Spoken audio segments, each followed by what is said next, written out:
Okay, I just want to start by saying I appreciate everybody being here today and talk a little bit about the end of fall camp, but obviously there's something, I want to take a few moments, an important situation to discuss with you.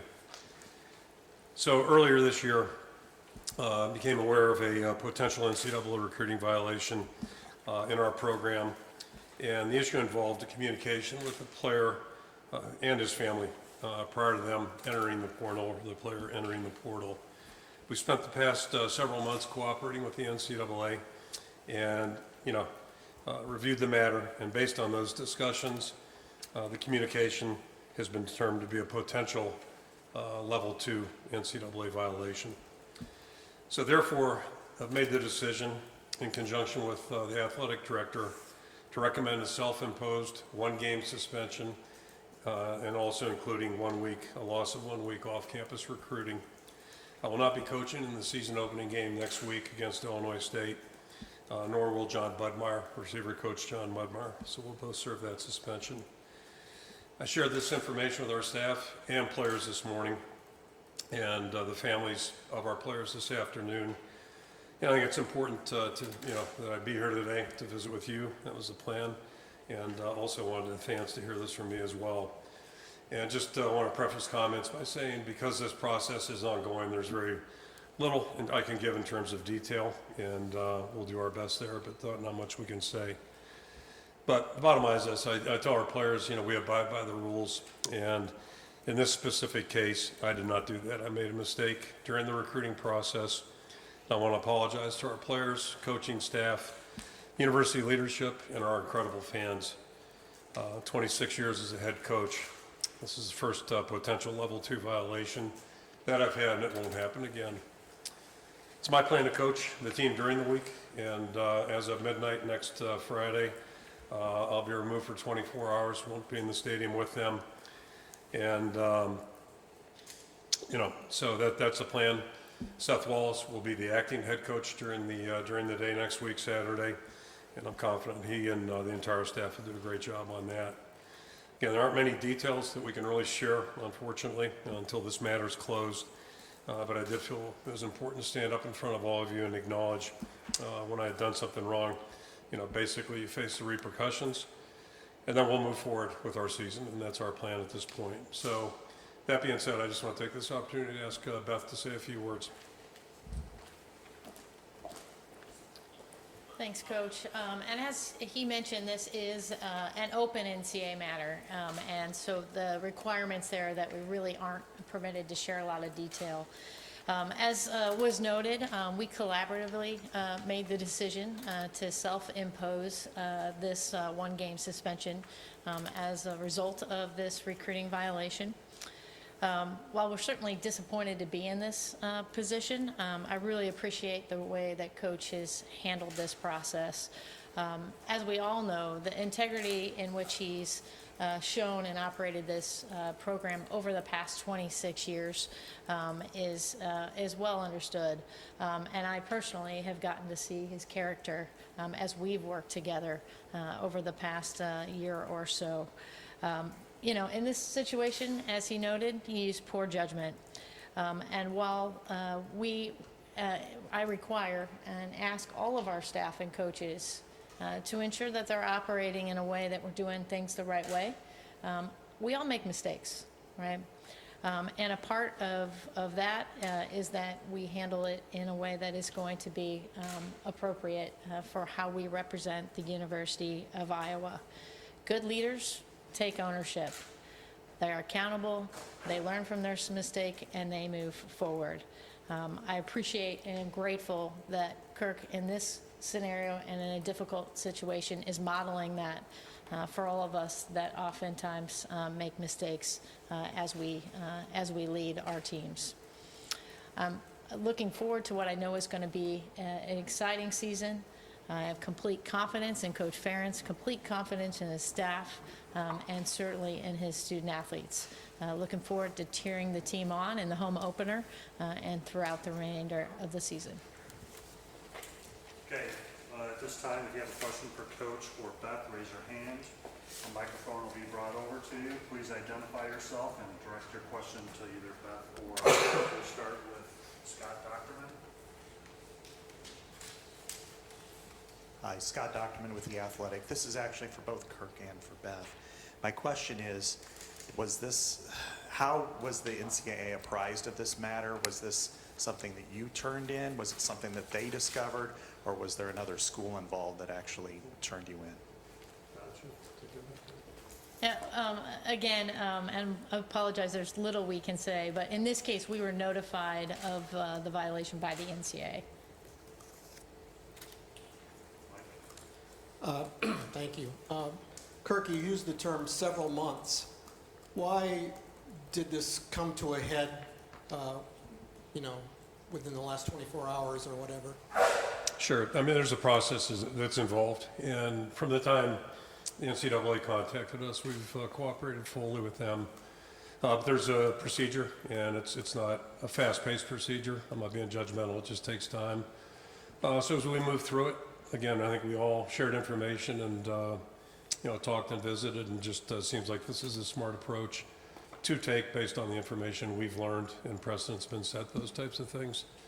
And our goal really is to control the timeline right now. The last thing I want this is to be something hanging over our heads over for the next couple months. We just want to be proactive. Again, I acknowledge an error in judgment and take ownership for it and want to move forward. Chad Lice, Code Des Moines Register for Kirk Ferentz. I guess just piecing together just this, I don't know if you want to call it bad luck or what between the gambling, the Cade and Proctor situation and this. I mean, I guess how would you kind of summarize just sort of like these things happening to you guys where I think the general consensus is out there in the world, like there's a lot of the same stuff going on, yet Iowa's kind of in the headlines here. Yeah, I'll say this. I think there's some unique circumstances surrounding this particular case, but the bottom line is it was impermissible contact. That's what the investigation's about, and the facts are the facts, and so there's a line, and I crossed that line. I made a bad error in judgment, and I'm just going to take ownership, and I'm not lumping it with anything else. This is something, and to me, this whole issue really is about a judgment or a decision that I made that's unfortunate, and we just want to address it, and then we want to move forward. Yep. Adam Jacoby, Hawkeye Beacon. This question is for Kirk. We've heard some players mention that they had been approached by schools even before or when they didn't even enter the portal. Does that sort of dynamic that's already in place in college football, Sure. does that sort of inform how you feel about this suspension? I think yes and no. I can just say that, the world we all live in, in college football, a lot of things are cloudy and things have changed. It's a very changing environment, and it is continually changing. But there's still a line, and it's no different than football. The goal line's a goal line, first down line's a first down line, and you either make a stop or you don't. It really, all the other stuff aside, it's really about a decision I made, and I regret that decision. And, so there are really no excuses, and that's my job. I'm the head coach. I take responsibility for that. Keith Murphy, WHO. Coach, were you aware at the time specifically what the rule was? Yeah, I don't want to get into too many details about an ongoing case, but like I said, I think there are some unique circumstances involved in this case, and I'm really not going to elaborate on that at this point. But as we stand here today, it really doesn't matter. I made a decision that, I think just needs to be addressed. Coach, forgive me, I know you can't elaborate too much, but what more can you tell us about the nature of the decision that you made? Was it contacting a player too early, just to clarify? Yeah, it was improper contact Right. before a player was in the portal. Okay. Yep, I can say that. Yep. Tom Baker, Hawkeye Report. Kirk, you're going to be down John, Phil's banged up. How's your staff approaching next week? Yeah, unfortunately, I thought I had a plan. The plan was to, not to make light of this, but the plan was to, notify the staff this morning. We had an early meeting scheduled and then visit with the team during practice or after practice, or actually was in the team meeting this morning before practice. And everybody's responded really well. And the bottom line is, we've got a really strong program. got a great coaching staff, excellent team, leadership there. So, and it's like I told the players, players win games, not coaches. So we have a job to do. Staff will do a great job. It'll be seamless next Saturday with me not being there. And I've got total confidence in our team. They're going to respond and do a great job. Yeah, Pat Hardy with Hawk Fanatic and KCJJ Radio. This is for Beth. I know you probably can't answer this, but did the NCAA share with you how they found out? And were you guys not aware of this at all during the 2023 season, since it appears that this violation took place about 20 months ago? I'm not sure there's anything I can share on that in terms of the timing of it, but what I will say, and this is the normal course of how we operate, we have I think a really robust compliance program, and if we would have been aware, we would have self-reported that to the NCAA. John? For Beth, along those John Steffi, Cedar Rapids Gazette. Along those lines, you also self-reported the violation involving Tyler Barnes with the impermissible contact. What's kind of your overall philosophy on self-reporting, and why do you think that this didn't come to light earlier? I think there's a lot of moving pieces. Every year, and I know you all see these reports, part of our self-governance process, part of the NCAA process, is that we continue to provide education across all gamut of rules, and that we self-enforce. It is, as you all already know, a really complex rule book. And so there are many times in which, for a variety of reasons, we may miss on that. And when we identify them, oftentimes that's coming directly from a coach who realizes that they're making a mistake. But in the best of times, when there's clarity, and I think we'd all agree there's not as much clarity in college athletics today as perhaps there has been in the past. Those rules are really difficult to follow. But I think generally the thing we continue to take to heart, I know Coach does as well, and the rest of our team and our staff, is that we are going to do our best to comply with all NCAA rules, all other policies we have at the university. And when we become aware that we've missed on one of those marks, we're going to learn from it, take responsibility, and move forward. Elliot Clough, Hawkeye Beacon. This is for Kirk. And for just clarity purposes, Kirk, was this maybe a misunderstanding of a rule, or just just happens to be a mistake, like you've mentioned? Yeah, I just again would phrase it. I think there's some unique circumstances surrounding this, but as we stand here today, it's a violation. So it is what it is, and we need to deal with it appropriately. We do live in a competitive environment. It's changing, but that still doesn't, it's not an excuse. There are no excuses for crossing the line. Tyler Tashman with the Des Moines Register for Kirk. At this point, can you name the starting quarterback for the season opener and just offer some insight to where that position's at? Yeah, we'll get to that point at some point, but I can just say, I think I can, and optimistic about the way the guys are performing right now. So we'll get to that in a second, though. Yeah. Michael Law, Cedar Rapids Gazette. I forgot that last time. If I understand the timeline right, it was over a year after the alleged infraction when there was this process began. Do you have any speculation, or do you know why it began, when it began, and from where it came?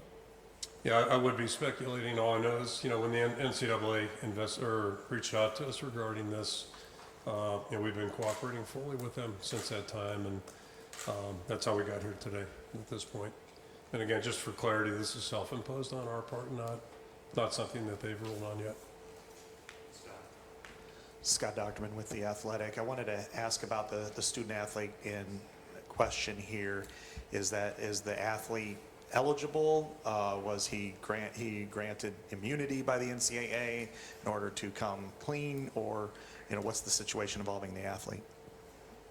I can answer knowing that he is eligible. I have no knowledge of him not being eligible at any point this season. So that's that. And really, I think the bigger issue, it's about who made the decision for the illegal contact, and that would be me. Coach Keith Murphy, WHO. How difficult is the thought of you missing your first game? Yeah, I've never been there before, so it's going to be something different and unique. I know some coaches missed during COVID. But yeah, this will be a first-time experience. I've been away from the team during game week. That was unusual.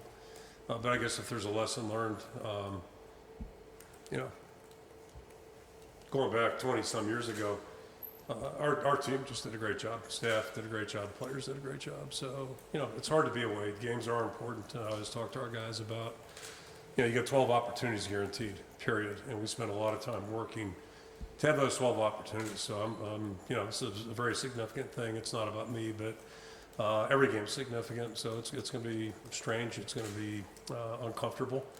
But I have total confidence again in the people that I work with every day.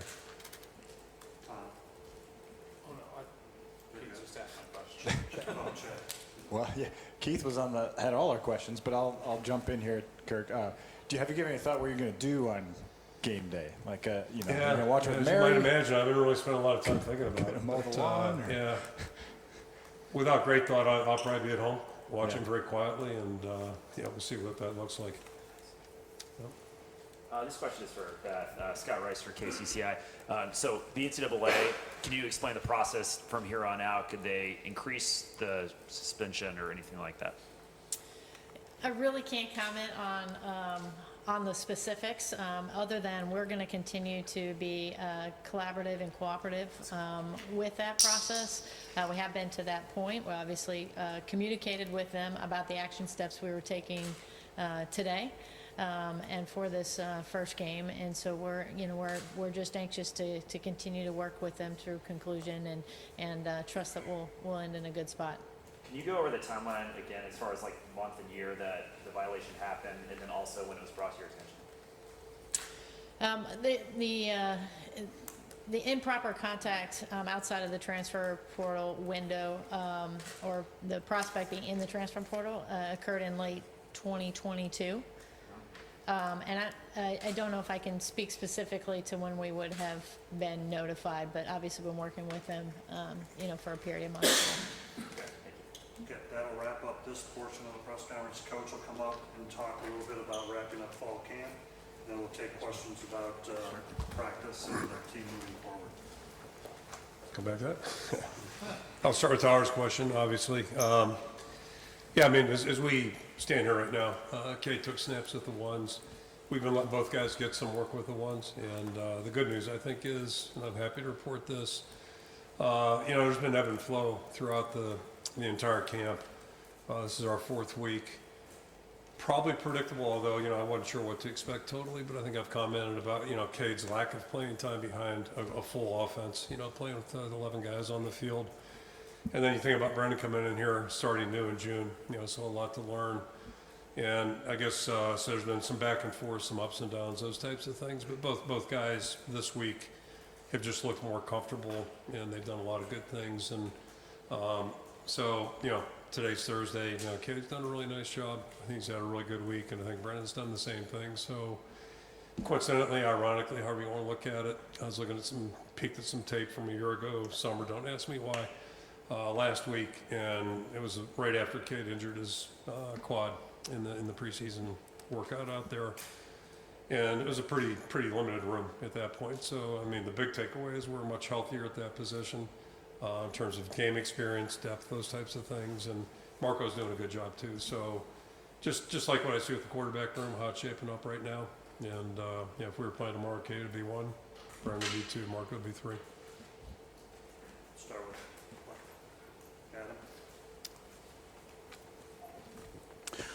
Adam. Adam Jacoby, Hawkeye Beacon.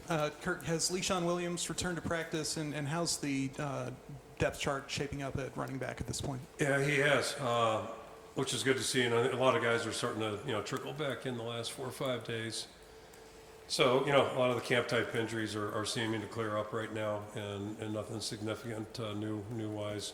Le'Shawn's had a couple good days. You know, he's limited in terms of the volume. He's missed a lot of time.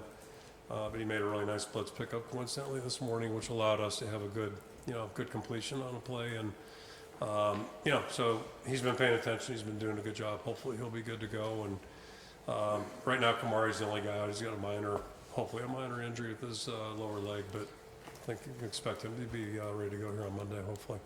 So basically the whole room's doing well. Kirk, I know there's been some question marks around the wide receiver group. Some positive things have been said about Jacob Gill in particular, but around the rest of the group, anybody standing out that maybe giving you some confidence going into week one? Yeah, so a couple points there, one specific, one broad. You mentioned Jacob. He's been really just a great addition. And, you know, the portal's an interesting place. We don't live there, you know, full speed. But, you know, we thought he would be a guy that maybe could help our football team. And he's just been a great addition. Really focused, really mature. Just, you know, he's got a veteran presence and really workmanlike the way he goes about what he does, how he practices, how he prepares, everything about him in this building. Really exemplary, and not a loud demeanor, but just shows up every day and really performs. So he's been a really good influence on a very young group. And if you look at us, you know, we don't have a lot of veteran presence in that room. And then second add-on there, we've had a couple guys out, Seth and Dayton, young guy, a little bit older, who've, you know, getting back into the swing of things. So hopefully that'll help us. But I'm really optimistic about the group. I don't know what's going to look like here the first couple of weeks, but literally, like who's going to be playing or how much, that type of stuff. But I think the potential right now for growth in that room and the potential for that becoming a really, you know, productive unit, I think it's there for us. And that's encouraging because, you know, things happen at different stages. We're a little bit more veteran in this spot or that spot, and then that's a rumor. I think right now by October, we could be seeing some really good things, hopefully sooner than that. But, you know, I think there's a lot of, you know, maybe a room for optimism there and, you know, some potential that might become fulfilled. Kirk, Tom Kakert, Hawkeye Report. Wanted to ask you about the offensive line and the defensive line. When we talked to you in Indianapolis, you said you wanted to see more depth developed during camp. Have you seen that, and who are some of the players maybe that you've seen that are going to kind of firm up that those groups? Yeah, for the most part, we have. So you've got your 5 starters on the offensive line. Then you got both Ellsbury and DeYoung, Nick DeYoung and Tower. Both have done a good job, and they're older guys. But pleased with the guys that in the spring you saw as 2s that, you know, looked like 3s more than 2s. And, you know, right now I think they've really kind of moved forward, so it's been good to see them progress. On the defensive side, probably the people you would imagine, I think Maxwell Allen and Brian Allen are probably heading that, and Jeremiah Pittman are probably the 3 that are not starters right now. They're the most ahead, and then we're working like crazy to keep developing guys along the way, and got a lot of guys competing that way, doing a good job. Mitch Vick, KJN, a lot of talk about the quarterback room. What has Keller Chris meant to that room, a guy who's not too far removed from his playing days, a 2-time captain? Yeah, Keller's been a really nice addition. Really great to have him on our staff, and he's got a great background. Certainly, and he and Tim have, you know, spent a lot of time together right now. But yeah, Keller's been a good presence there. He's played the position too, and I think has a good feel for it. Communicates really well with the guys. I think he's really respected, and yeah, so he's been a really good addition to our program. Kirk, Scott again. Sometimes guys with ACLs kind of have an unconscious fear of, you know, stepping and throwing when they're passing the ball, and Cade seemed to be that way, at least from my viewpoint. He just wasn't quite doing his fundamentals that he should the other day. Has he improved in that area? And then how has he caught up as far as accuracy goes? Because that was kind of a rough day for him. Yeah, no question. And I think I can think of like 3 specific plays, one on the public scrimmage, but that's probably the best thing that happened that day was he stepped around and actually pulled it down, looked confident. But he's had a couple other moments, you know, since that time that are kind of give you reassurance. And I think he's through all that, not thinking about it. Cohen, on the other hand, is like the other end of the spectrum. Like he looks like he's fully healthy out there, and he is. But I mean, it's just funny. Everybody's got a little different approach. But typically, most players go through that. They experience that, and you just kind of have to be patient there. That was one more thing I think that was making maybe the flow of his play a little bit tough. The missed team time, you're dealing with an injury, all those kinds of things. But this week he's looked really comfortable and confident, which is great to see.